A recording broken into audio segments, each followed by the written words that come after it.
So Mercury is on the move. Don't you tell me it's going backwards. Not yet. Okay. That's next month. Okay.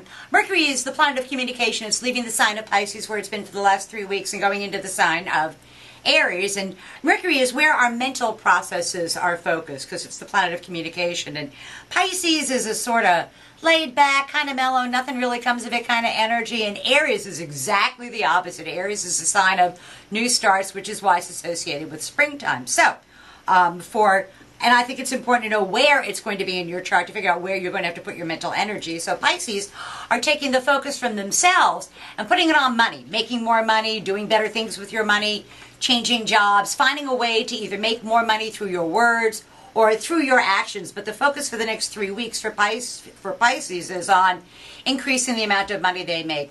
For Aries, they have really had to bite their tongue the last 3 weeks, just not say anything, kind of keep their thoughts to themselves while they were gathering their thoughts. Well, that's over, starting on, today. And then when Mercury goes into your sign for 3 weeks, it's all about you getting your wants and your needs met and being very direct in that energy. Where Pisces is kind of indecisive, Mercury is extremely direct.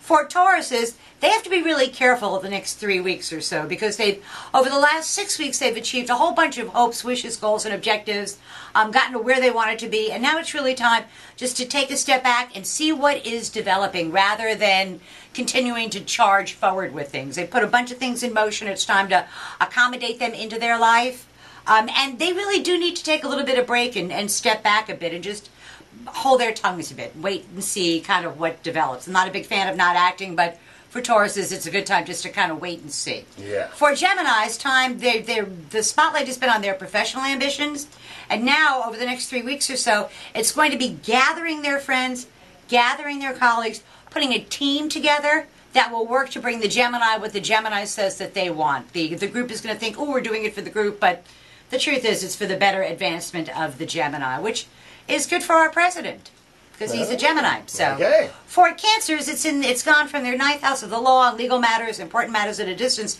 to career and public standing. So it's time for Cancers to literally make some sort of career decision that's going to help advance their career. And they've been gathering information for the last 3 weeks or so, and over the next 3 weeks they'll have time to act. So, and they want to be assertive. They do not want to be aggressive, although Cancers are normally passive. They want to be assertive. For Leos, legal matters, educational matters, contracts, negotiations, all go very, very well for Leo. It's time for Leo to put the pen to the paper and sign whatever they need to sign and do whatever they need to do on the advice of counsel, with either legal or an important educational matter. So the next 3 weeks are when they should be signing stuff. For Virgos, it is in their 8th house of other people's money and other people's resources. Virgos are going to spend a boatload of money over the next 3 weeks or so repairing existing things. It's not a time to go out and buy new things. It's a time to bring everything else up to speed and really solidify both their assets and resources and the resources that they share with other people. So good money time for Virgo. For Libra, it is in their 7th house of partners and open enemies. And Libras are going to be, over the next 3 weeks or so, be approached by a variety of different people, offering a variety of different things, all wanting the Libra to partner up with them. And the Libra needs to be very selective as to who they decide to dance with, because not everybody is going to be telling the truth about what they can bring to the table. And I'm a big fan of, put your money where your mouth is, and, the put up or shut up kind of thing, rather than just believing people at their word.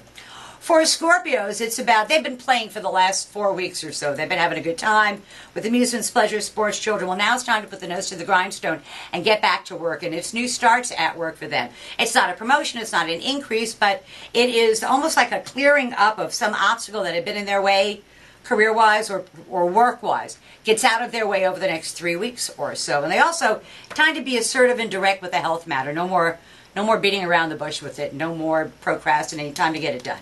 For Sagittarians, it's a fun time of year for them. It's their favorite time for having a good time. It's a good time to fall in love. It's a good time for entertainment. It's a good time just to have a good time. If they're single, they'll attract someone. If they're married, if their marriage goes well. Not a lot of work being done by Sagittarians. A whole lot of having fun, which is good for 3 weeks. That's always good. Yeah, for 3 weeks or so.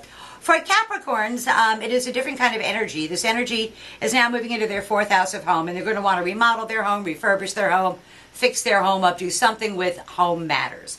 And then for the last sign, for Aquarians, the pace of their day-to-day living is about to pick up to warp speed. And they get over the next 3 weeks to learn something particularly useful about their world and how it works. So that's tomorrow's news today for the 12 signs of the zodiac, with Mercury, the planet of communication, leaving Pisces, going into Aries. Not bad news. We'll see you next week. Always a pleasure.